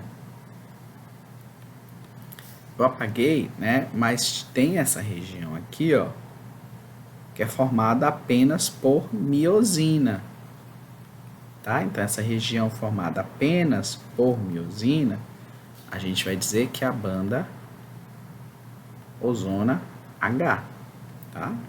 Banda H. E a sobreposição aqui, ó, dessa parte onde eu tenho actina, ó, aqui eu tenho actina e aqui eu tenho miosina. Então, essa parte de sobreposição de uma até a outra, a gente chama de banda A. Banda A é a sobreposição de uma da outra, ok? Deixa eu apagar tudo aqui para ver se fica melhor para a gente observar. Ó, ok? Então, a linha Z, linha M, aqui só actina, então a minha banda é I. Aqui na linha M associada a ela, tem até aqui assim, ó, só miosina. Então, daqui de miosina até aqui de miosina é a banda H. E a sobreposição aqui mais escura de um lado até o outro, onde eu tenho sobreposição de actina e miosina, é a banda A, tá? Beleza. Já falei dos túbulos T, tá? Aqui tá mostrando mais uma vez o sarcolema, né, que é a membrana plasmática, e a invaginação do sarcolema, que é o que a gente chama de túbulo T, ok? Então, isso daqui vai ser importante justamente para permitir a contração muscular, ok? Então, como é que vai acontecer esse processo de contração muscular, tá? Quando a gente tem que o nosso músculo está relaxado, a gente vai ver que a cabeça da miosina ela está engatilhada, ok? Mas o sítio ativo aqui da actina, que é essa parte amarela, ela não está disponível. Né? A gente vai ter a tropomiosina, né? O filamento de tropomiosina, tapando aqui o sítio ativo, impedindo o contato entre cabeça de miosina com o sítio ativo da actina, ok? Aqui a gente tem uma das subunidades da troponina representadas, né, a troponina C. Então, quando eu aumento a quantidade de cálcio no citosol, então ele vai se ligar à troponina, tá? Justamente a parte C da troponina, o que vai levar ao deslocamento aqui da tropomiosina. A tropomiosina estava tapando o sítio ativo. Então, ela vai se deslocar, tá? Permitindo a interação aqui, ó, da cabeça da miosina com o sítio ativo, ok? Então, ó, aqui nesse caso, a gente consegue ver que tem ADP e fosfato, ok? Então, aqui tem ATP. Quando existe a interação aqui do sítio ativo da actina com a cabeça da miosina, né, eu vou ter a ligação forte entre os dois e vai ter um movimento de força para frente, tá? Quando ele faz esse movimento de força, ele faz isso aqui, ó. Então, isso vai empurrar o filamento de actina para o centro do sarcômero, ok? Então, não sei se eu comentei com vocês, mas tudo isso daqui é um sarcômero, tá? De uma linha Z até outra linha Z é um sarcômero, ok? Então, ó, dessa linha Z até essa linha Z é um sarcômero.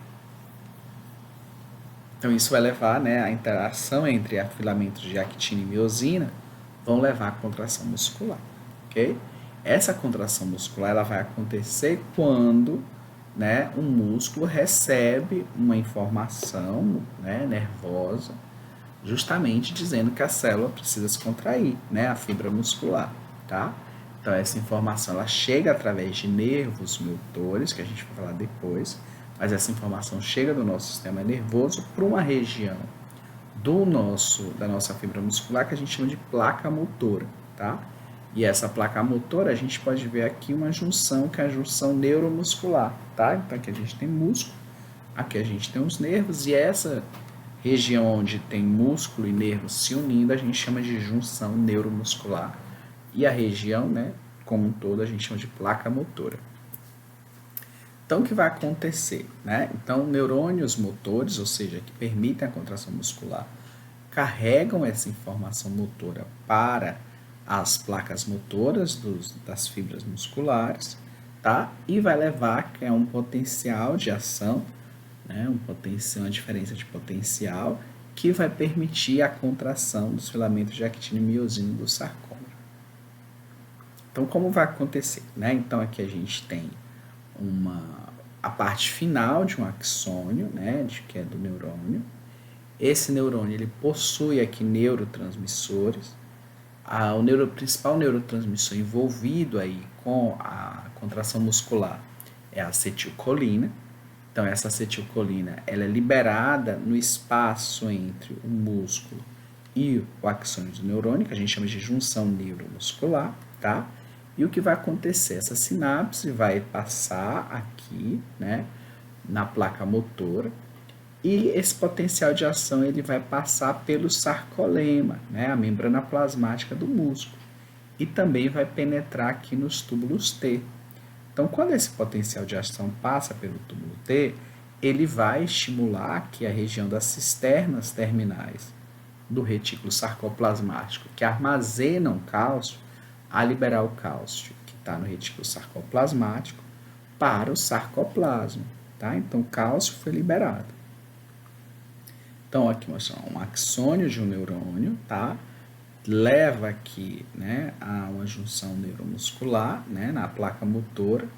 Então, vai liberar aqui a acetilcolina, que é um neurotransmissor, que vai alterar o potencial de ação e levar esse potencial de ação para a membrana do músculo, né, o sarcolema, até que esse potencial de ação ele entra aqui, né, nessa região do retículo sarcoplasmático, né, a cisterna terminal do retículo sarcoplasmático, liberando cálcio para o sarcoplasma. Então, quando existe a liberação do cálcio no sarcoplasma, né, a gente viu que esse cálcio ele vai ser reconhecido pela troponina, né, a troponina C, e quando existe aqui a liberação do cálcio e ele é reconhecido na troponina C, a tropomiosina vai alterar a sua posição, permitindo, né, a união aqui da cabeça da miosina com o sítio ativo da actina, tá? Formando o que a gente chama de ponte cruzada. Então, essa ligação, né, é bastante forte. Existe a ligação da cabeça do ATP, ou do ATP na cabeça da miosina, iniciando o relaxamento, tá? Ok? Então, a contração muscular depende da liberação de cálcio, ok? Então, ó, justamente o cálcio foi liberado no citoplasma, o que permitiu a interação aqui do sítio ativo da actina com a cabeça da miosina, ok? Então, com isso eu vou ter que a cabeça da miosina ela vai quebrar a ATP, empurrando a actina para o centro do sarcômero, tá? Então, depois existe a liberação, né, do cálcio e a cabeça da miosina ela vai se soltar, ok? Voltando para a forma relaxada. Desculpa. Então, esse cálcio depois do citoplasma, depois de um tempo, ele é mandado de volta para o retículo sarcoplasmático através de bombas de cálcio, tá? Que fica aqui na superfície do retículo sarcoplasmático, que leva ao relaxamento muscular. Ok? Então, as bombas de cálcio vão trazer esse cálcio de volta para o retículo sarcoplasmático. Então, ó, durante esse processo, né, de pontes cruzadas, a gente vai ter o seguinte, tá? Quando eu tenho aqui o início, né, o ATP se liga à cabeça da miosina, tá? Então, a cabeça da miosina, ela tem a capacidade de hidrolisar ATP, ou seja, quebrar o ATP.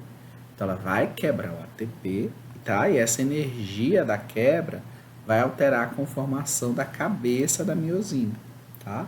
Então, ela vai se engatilhar. Então, a miosina, ela vai se ligar aqui de forma ainda fraca à cabeça da actina, no sítio ativo da actina, ó, sítio ativo da actina se ligando à cabeça da miosina, tá? Aconteceu a hidrólise do ATP, tá?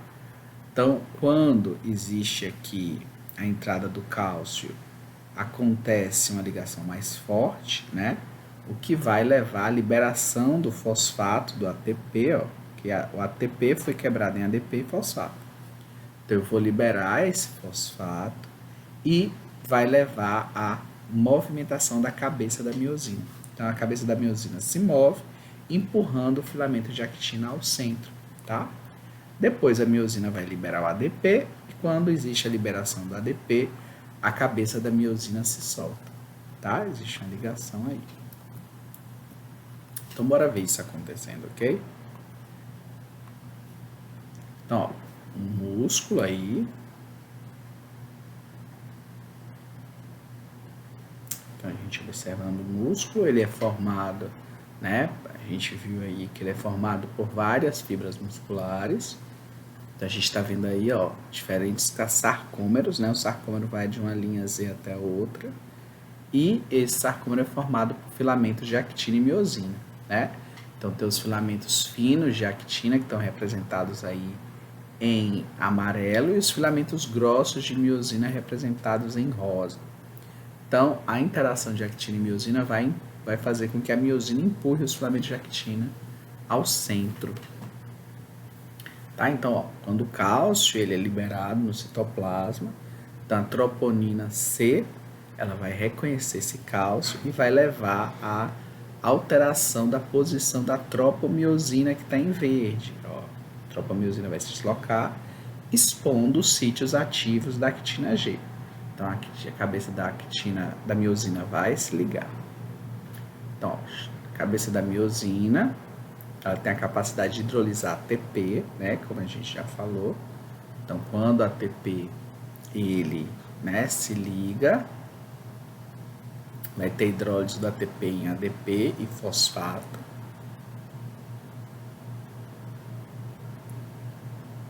Que vai alterar aí a conformação da cabeça da miosina. Então, como é que vai fazer a ponte cruzada? Então, primeiro etapa da ponte cruzada, existe a formação, né, da ponte cruzada, que é quando a cabeça da miosina se liga ao sítio ativo da actina, liberou o fosfato, essa liberação do fosfato leva a uma ativação da cabeça da miosina, então isso vai levar a liberação depois do ADP, vai levar a uma movimentação dessa cabeça, tá? Então ficou aí presa. Como é que vai soltar? Né? Para soltar, a gente vai precisar a ligação do ATP. Então, quando o ATP chega, solta. Tá? Então, vai reativar a cabeça da miosina depois, né? Quebrou ATP ADP. Reativou a cabeça da miosina, ela vai se abaixar. Ok? Então, ó, quando existe a movimentação da cabeça de miosina, ela empurra o filamento de actina mais ao centro. Ó. Ela empurra ao centro do sarcômero, diminuindo aí o tamanho, né, do sarcômero e levando ao que a gente chama de contração muscular. Né? Então, na contração muscular, existe o deslizamento do filamento de actina sobre o de miosina, né, ao centro, aí, ao encontro da linha M. Ok? Então, no final, a gente vai ter que, quando ele tira o cálcio, né, a tropomiosina volta aí a cobrir o sítio ativo da actina. Parou a contração muscular, ok? Não sei se vocês observaram que para a cabeça de miosina soltar o diflamento de actina, ele precisa de ATP. Muitas vezes, né, quando a gente morre, a gente fica com o músculo todo contraído.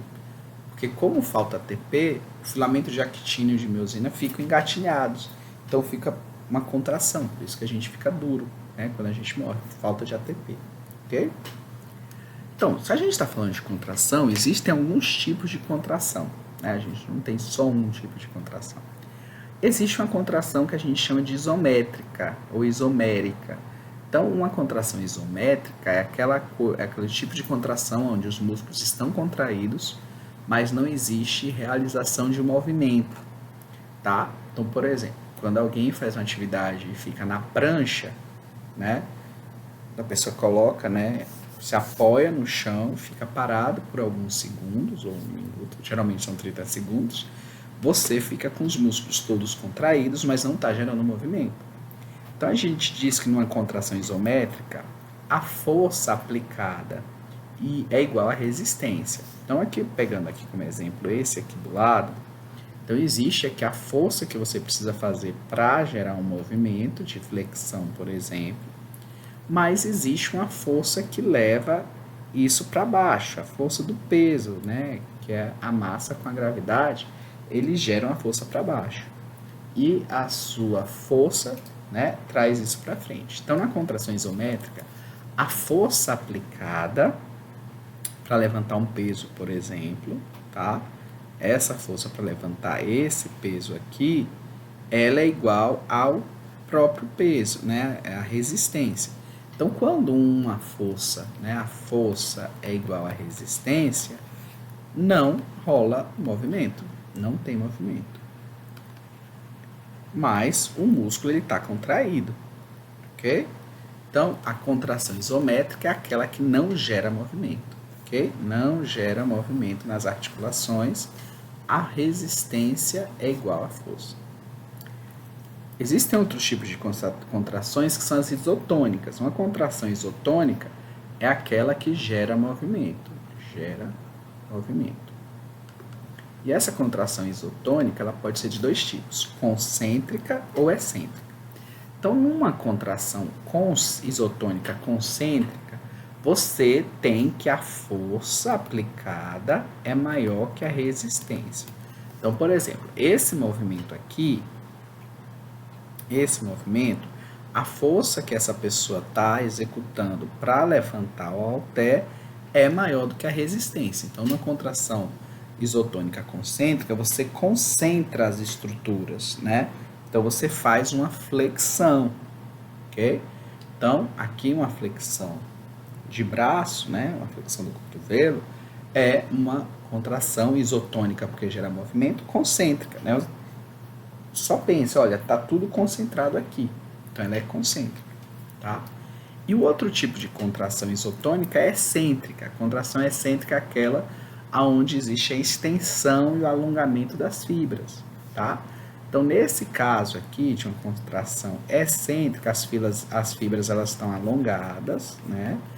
E a resistência, ou seja, o peso aplicado foi maior do que a força, tá? Então, na contração excêntrica existe movimento, mas a resistência, o peso, né? Ele é maior do que a força aplicada, ok?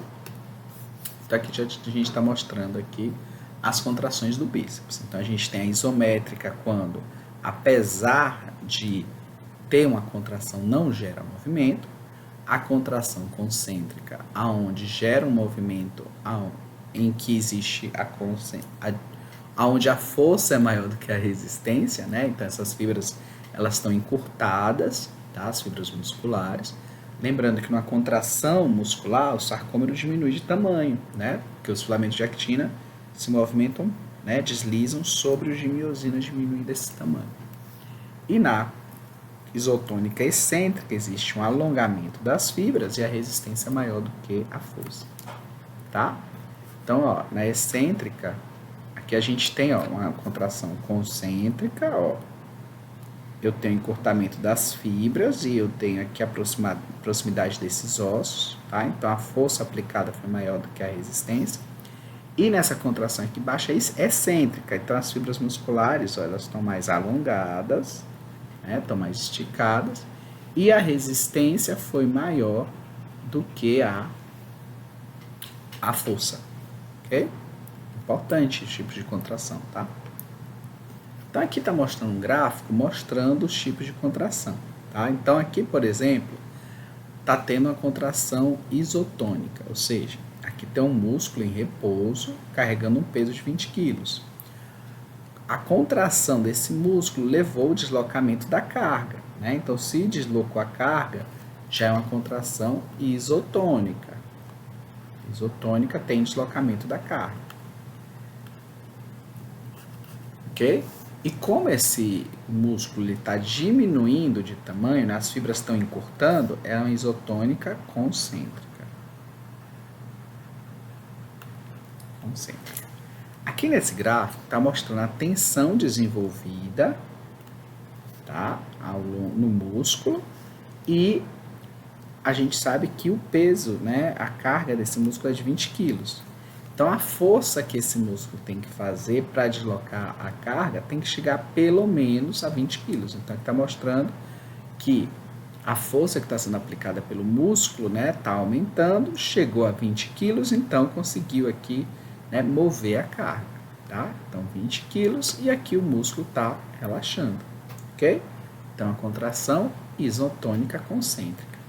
Nesse caso aqui, né, então a força desse músculo é de 20 quilos, mas se eu trocar aqui uma carga de 30 quilos, tem o seguinte, na contração isométrica, né, então nesse caso o músculo está contraindo, tá? Está acontecendo a contração, mas não está deslocando a carga, então a carga não moveu do lugar.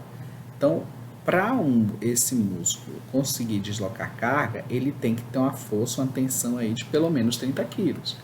Mas como esse músculo aqui ele não tem essa força toda, né? Então aumentou a carga, né? Ou aumentou a força aqui, chegou até 25, né? Mas como o peso a carga desse peso é de 30 quilos, não foi o suficiente para deslocar a carga. Mas mesmo assim ele se contraiu, aconteceu uma contração, não o suficiente para deslocar a carga e depois o músculo relaxou. Então, nesse caso que não deslocou a carga, é uma contração isométrica, né? Então, na contração isométrica existe contração muscular, mas não existe aí um deslocamento da carga. Então, de vez em quando, o professor de academia pede, você está fazendo um exercício, e aí pede ficar na isometria ou na isomeria. Então ele pede para você ficar contraindo, mas não deslocando um determinado peso. Ok? A gente também pode classificar o músculo de acordo com a sua ação funcional. Tá? Então a gente tem alguns músculos que a gente vai chamar de agonistas, antagonistas, sinergistas ou posturais. Então os músculos posturais são aqueles que estão contraídos para permitir a nossa postura. Né? Então, por exemplo, quando a gente está acordado, existem alguns músculos posturais que estão contraídos praticamente o tempo inteiro. Músculos do nosso pescoço, né, que permite a gente ficar com o pescoço, né, ereto.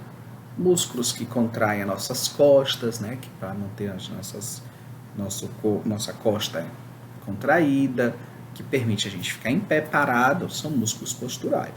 Quando a gente começa a dormir no ônibus, a gente começa a relaxar esses músculos posturais, e aí vai já amolecendo o pescoço, já bota a cabeça no ombro de uma pessoa desconhecida, né? Ou então pior, se você está para o lado do corredor, você já cai no corredor do ônibus, paga esse mico, porque quando a gente tira esse cochilo, os músculos posturais geralmente relaxam. Tá? Então os músculos posturais são aqueles que trabalham o tempo quase todo e a gente não percebe. Os músculos que a gente são agonistas são os músculos que executam um determinado movimento, tá? São músculos que têm a força para gerar aí um deslocamento, uma flexão, um movimento. Então, por exemplo, a flexão do quadril ela é executada por um músculo chamado de iliopesoas, tá? Aqui, o músculo ilho-pessoas é todo esse está em vermelho, esse daqui que está com a setinha é o pessoas maior, tá? Que se junta com esse outro músculo para formar o ilho-pessoas, e justamente ele tem a força para realizar esse movimento. Por que a gente está falando isso? Porque normalmente quando a gente executa um movimento, raramente a gente vai estar movimentando apenas, contraindo apenas um músculo, tá? A gente vai precisar de outros músculos associados também. Então, o músculo que tem a força para realizar o movimento, a gente chama de músculo agonista, ok? Durante o movimento, né, muitas vezes a gente tem outros músculos que são músculos antagonistas, que são os músculos que fazem, tem o efeito contrário do músculo agonista, ou seja, quando o agonista está contraído, geralmente o antagonista está relaxado, tá? Então, para que haja movimento, eu preciso que o músculo agonista se contraia e um antagonista relaxe, tá? Então, por exemplo, quando a gente contrai aqui na frente, né, esse músculo, o bíceps, o músculo de trás, que é o tríceps, ele está relaxado. Se a gente faz o contrário, se a gente faz um movimento de extensão, né, a gente faz isso aqui, o tríceps está contraindo e o bíceps está relaxado. Então, ele é antagonista. Ele faz o movimento contrário ao do agonista. E existem músculos que são sinergistas, que ajudam a estabilizar os músculos agonistas, tá?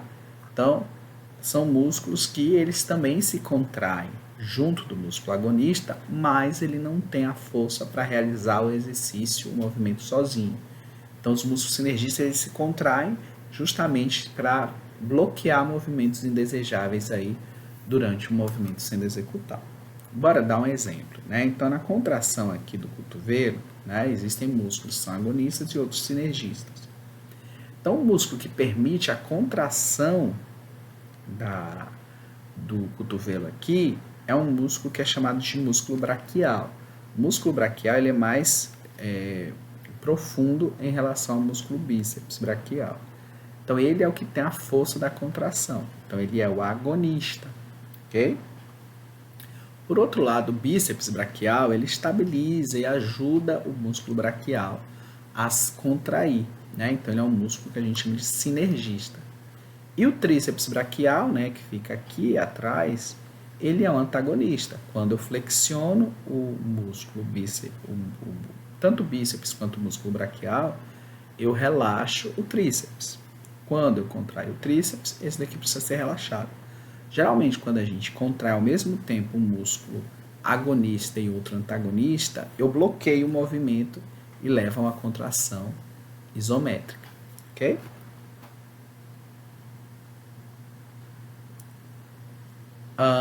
A gente pode ter algumas fibras diferentes aí enquanto a contração. Existem algumas fibras que são de contração lenta, outras são de contração rápida, tá? E a gente pode também classificar essas fibras pelo tipo de ação que ela executa para gerar energia, tá?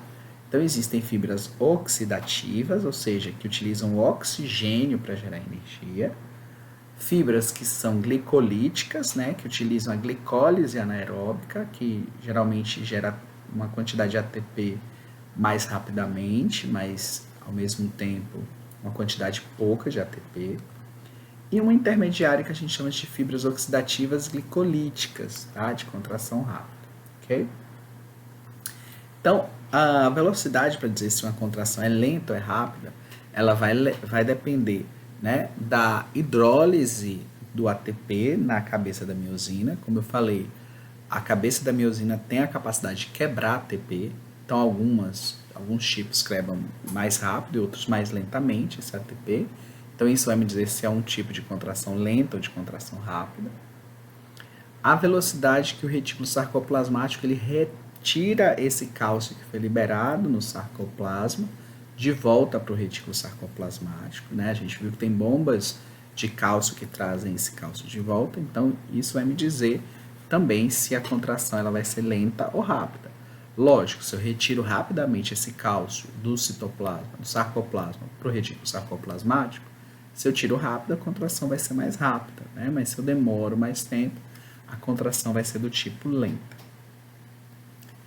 Então, nas fibras, né, nas fibras musculares, existe uma proteína chamada de mioglobina, tá? Mioglobina é um pigmento, tá? Que justamente ele absorve o oxigênio do sangue para a fibra muscular, ele transporta esse pigmento, esse oxigênio.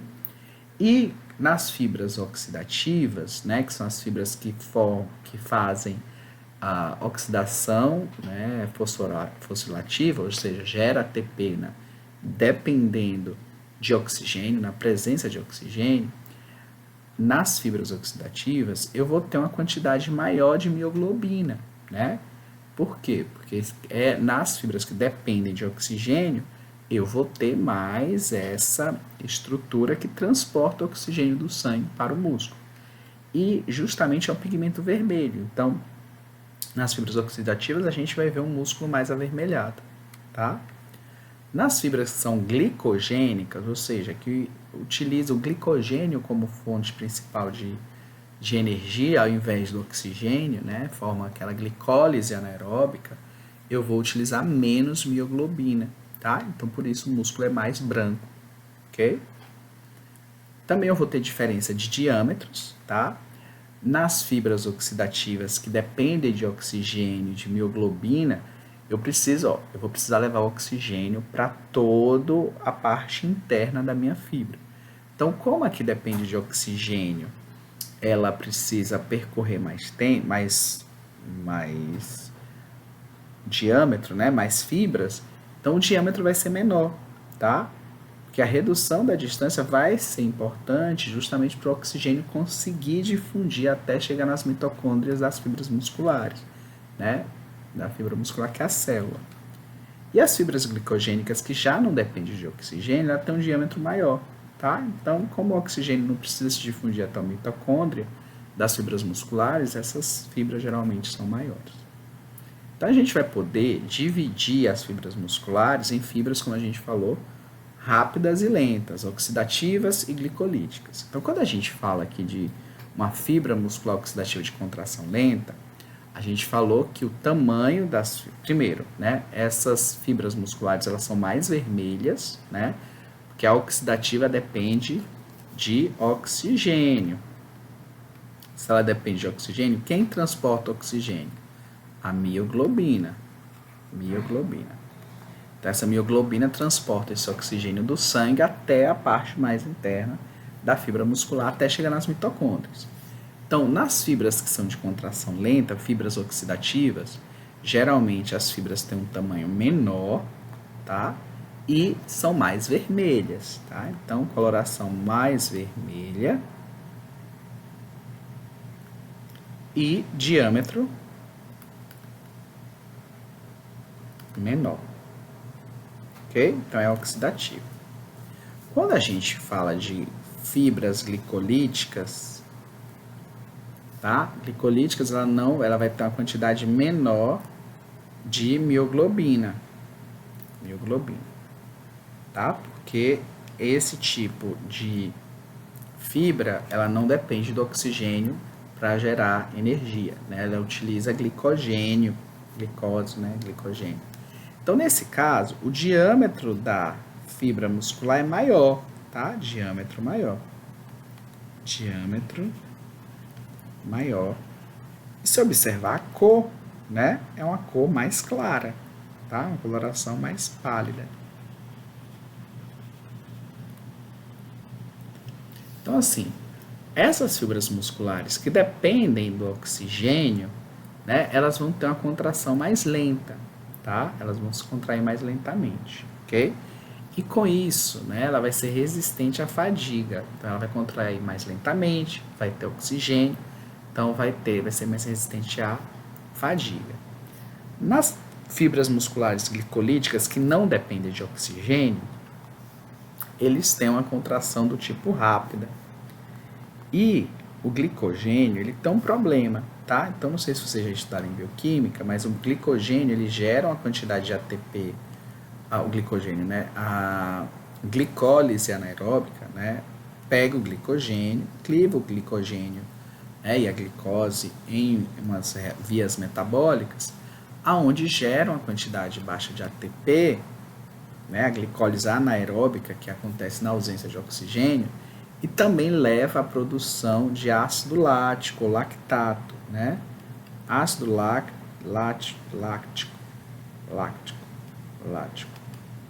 ou lactato, láctico, ou lactato, ok? Então, ácido láctico ou lactato, ele é formado, né, porque não tem oxigênio, a glicólise anaeróbica. Então, esse lactato, ele pode se acumular, ele se acumula nas nossas fibras musculares, levando justamente a uma fadiga. Ok? Então, vamos supor, você está fazendo atividade física, né? Está correndo muito, principalmente se você for despreparado, né? Está contraindo rapidamente os seus músculos, de repente começa a ter umas dores, né? Umas cãibras, ou então tem umas dores, né? Dor de facão, que o povo chama. O que é que acontece, né? Eu não estou utilizando oxigênio, tá? Durante essa contração lá da mitocôndria para produzir muito ATP, geralmente por glicólise anaeróbica, para essa fosforilação oxidativa, existe a geração aí de 32 ATPs, né? Um saldo acho que de 32 ATPs, enquanto numa rodada de glicólise anaeróbica a gente produz apenas 2 ATPs, então a diferença de ATP é muito grande. Então, nessas fibras musculares glicolíticas de contração rápida, eu tenho menos ATP sendo produzido e eu tenho acúmulo de ácido lático aí nas fibras musculares e aí leva à fadiga, ao cansaço muscular. Então, assim, será que todo músculo da gente pode cansar? Não, né? Então, imagine um músculo do nosso coração, ele pode cansar? Não pode cansar, ele não pode parar, ele não tem tempo para descansar, né? Alguns músculos que mantêm a gente em pé, como por exemplo, músculos aí localizados na nossa panturrilha, né? Então a gente tem aí, né, um tríceps sural, né? Tem um gastrocnêmio, por exemplo, que ele não pode cansar, né? Ou cansar mais lento, né? Porque se a gente precisa passar o dia todo em pé, ele tem que aguentar mais tempo, tá? Ok? Agora, existem outros músculos que eles se cansam, né? Então, eles têm uma contração aí rápida e que pode levar à fadiga, ok? Na atividade física, tá bom? Então, aqui nessa imagem, a gente está mostrando aqui essa fibra mais escura, é uma fibra oxidativa lenta, tá? Lembrando que os mais escuros, eles têm uma contração lenta, ok? Essa daqui mais branca são fibras glicolíticas rápidas, né? Por isso que ela é esbranquiçada. E essa daqui, né, intermediária, é a fibra rápida oxidativa, tá? Ou glicolítica oxidativa, né, que é intermediária, ok? Então aqui depois tem uma tabela mostrando a diferença, né, nas fibras oxidativas lentas, fibras oxidativas glicolíticas rápidas, do tipo 2A, e glicoclíticas rápidas aqui, do tipo 2X, né, que é a mais rápida aqui, ok? Então, aqui tem, né, algumas características, a cor, quantidade de mitocôndrias, a densidade de capilares, tá, o diâmetro, que é importante a gente ver isso daqui. E para finalizar, eu queria falar só sobre alguns músculos, né, eles também recebem o nome a partir de músculos que são flexores, extensores, abdutores e adutores. Então, os músculos que geralmente estão localizados na face anterior, na face da frente de uma articulação, eles produzem uma flexão, tá? São músculos flexores. Então, exemplo, o peitoral maior, ele está localizado aqui na parte anterior do nosso corpo, na parte que passa também anterior à articulação aqui do nosso ombro, tá? Então, quando ele se contrai, como ele é um músculo que está posicionado na parte anterior, ele se contrai levando a uma flexão, tá? Então, o músculo peitoral maior é uma flexão, é um músculo flexor, tá? Músculos que estão mais na parte anterior, eles são flexores, ok? Beleza. professor, todo músculo posicionado na face anterior ele é flexor? A gente tem algumas exceções, tá? Músculos ali localizados nos nossos membros inferiores, eles são o contrário, tá? Porque durante o nosso desenvolvimento embrionário existe uma rotação do membro inferior e, por exemplo, os músculos que são anteriores na região que movimenta o nosso joelho, eles não são flexores, tá? Então, se a gente quiser flexionar o nosso joelho, a gente tem que contrair os músculos posteriores aqui da coxa, tá? Quando a gente contrai o músculo posterior da coxa, gera uma flexão, ok? Então, as articulações do joelho e talo crural, né, do nosso tornozelo, se a gente contrair, para fazer a flexão do nosso tornozelo, a gente tem que contrair os músculos posteriores, ok? Mas tirando isso, de um modo geral, os músculos que são mais anteriores, eles são flexores. Da mesma maneira, né, os músculos que são posteriores, eles geralmente fazem extensão. Então, por exemplo, a contração desse músculo aqui, que é o latíssimo do dorso, né, que está na posição posterior, ele, quando ele é contraído, ele leva a uma extensão, tá? Ao invés de uma contração, ok? Então, a gente pode dizer aqui, né, que o latíssimo do dorso, o músculo latíssimo do dorso, é antagonista do músculo peitoral maior. Ou seja, quando o peitoral maior ele se contrai, ele gera uma flexão. Quando o latíssimo do dorso ele se contrai, gera uma extensão, ok? Da mesma maneira, geralmente os músculos estão localizados na face mais lateral do nosso corpo. Quando ele se contrai, ele leva a uma abdução, tá? Então, a gente vai ver daqui a pouco, mas o deltoide ele é dividido em... Daqui a pouco não, em outra aula, né? O deltoide é dividido em 3 porções, né? Mas essa porção mais lateral do deltoide, quando ele se contrai, ele auxilia a abdução do ombro. Se você fizer uma abdução do ombro e botar a mão aqui, você consegue ver que o deltoide, que é o músculo que está localizado aqui, ele está contraído, ok? E da mesma maneira, os músculos que estão localizados mais na face medial, eles fazem a adução, né? Então aqui existe um músculo chamado de redondo maior, tá? Está localizado, que tem uma origem aqui na escápula, tá? Na margem mais inferior da escápula, e tem uma inserção aqui no úmero, tá?